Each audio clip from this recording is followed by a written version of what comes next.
But if you don't believe that what he represented was like true love. That he and in our last interview with Teal, once again, one of our recent ones, was she brought up one of the most important parts for me for that interview was how she's extra sensory, she claims, and can see things on a vibrational frequency, and that forgiveness is on the same vibrational frequency as approval.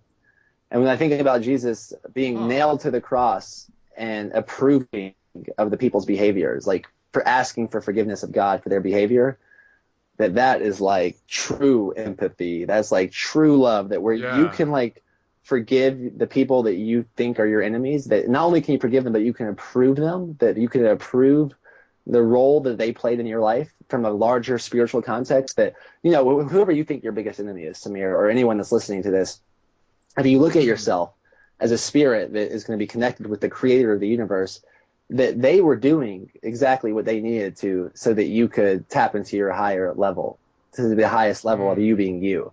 And that there's no reason to hate people. There's no reason to hurt people. There's no reason to kill people.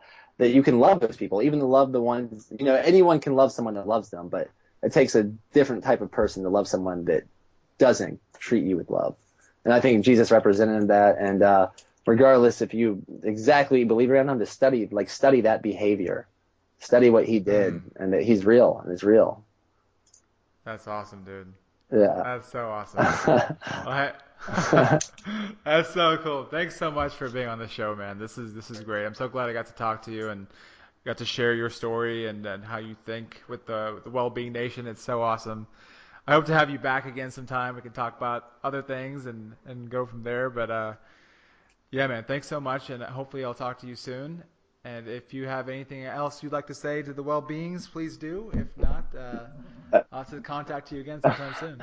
That's another big question, because well, I feel like you almost could probably tell I'm like almost obsessive with giving credit to people, but JP recently said something to me along the lines is, and maybe go back a second. That's what you said. I have a tendency to take all this information and put my own spin on it. So maybe that's what that's what you're digging. So he once alluded to this idea that the same path that you can find yourself on is the same path that you can lose yourself on. And by asking that question, like, is there anything else I want to say? Because I've found a lot of fulfillment and value in being like obsessively honest. But now I have to learn how to turn that off. That even though someone asks me like that question, it could be like a universe of a can of worms. Like I could go like 20 rabbit holes right now. That maybe instead of being obsessively honest and go down each one of those, I can say that no, I said it all. I said it all that I needed to. So that's me taking. I feel that. I feel that. Taking a step back, but yeah, I said it all. That's awesome, man. Well, hey, thanks again for being on the show, and I will definitely be contacting you soon. Definitely be inquiring about 10 All In. Guys, check them out. Check out their retreats. Make sure you go to their website, rawbrahs.com. Make sure you also check them out on YouTube, youtube.com/Rawbrahs. All right, guys. I do have a question Peace. for you. I do have a question. Oh, go for it. Are you still recording? Yeah, I am. Okay, because I would like for people to hear this as well. That, you know, what I was saying in the beginning, I felt that was very true, that you have a gift here, that you're being able just to flow and speak so articulate in a charismatic way, and just give an introduction like that. From my understanding, most people that give podcasts like study the introduction and like read it off. But you just like off the top of your head just went crazy with that. And it was like so smooth and real. How does that feel for you? Is this something that you were neglecting in the past and now that you're doing, or what happened to you? How did this happen? Man, I've always had a fear of speaking in front of people. And honestly, the experience in Seattle, like that opened up a whole new can of worms. Like it really did. Like our experience, and I can't delve into it for reasons that are between all of us. But the exercise we did just freaking blew me open, and it made me think about like, man, this is what I really want to do. It was so liberating that I'm like, how many other areas of my life am I not expressing myself? And in a way, this podcast, like me talking on YouTube videos, me speaking in front of people in the gym, is really an exercise in itself for me to get in touch with that creative aspect of who I am. And it's awesome. Like even this is like a way of getting over my fear. Like me speaking to you is getting over my fear. Me reaching out to you is a way of getting over that fear. And I am more than grateful to even be here speaking to you right now. And so yeah, it's and how are the results of you facing your fears? Like, would you recommend people do it? dude. Like, how would you describe those results? Oh my God. It is at first I felt this feeling of like knots in my stomach and my chest and my throat, and I would get sick often. I was like, why am I getting sick? And I was eating fine, and I was working out a bunch, but I always got sick, and it was always at my throat. Go figure, right? Yeah.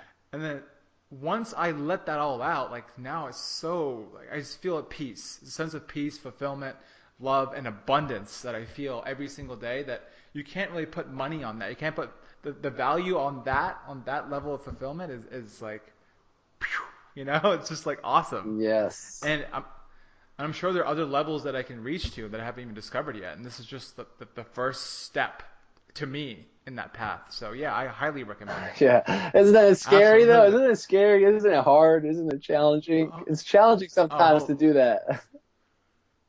Yeah. I mean, every day I kind of have that thought like, oh man, like, can I do this? Like, am I really capable? What would my family think? What would my friends think?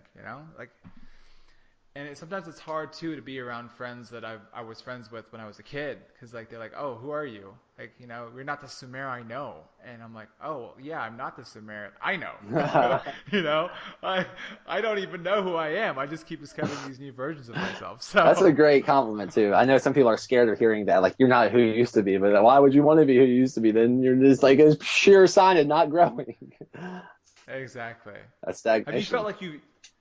Have you felt like you've like almost like let go of some people in your life, like to let others come in? Oh Like, you yeah. have to do Oh, that. for sure, man. Let's just go straight to like dating. I said some weird things to women that would be like, but I mean, they were true. They were on, like, I had a thought that I was like bugging me. And once I got into this whole like raw honesty, I said some things that pretty much were like the end of our relationship.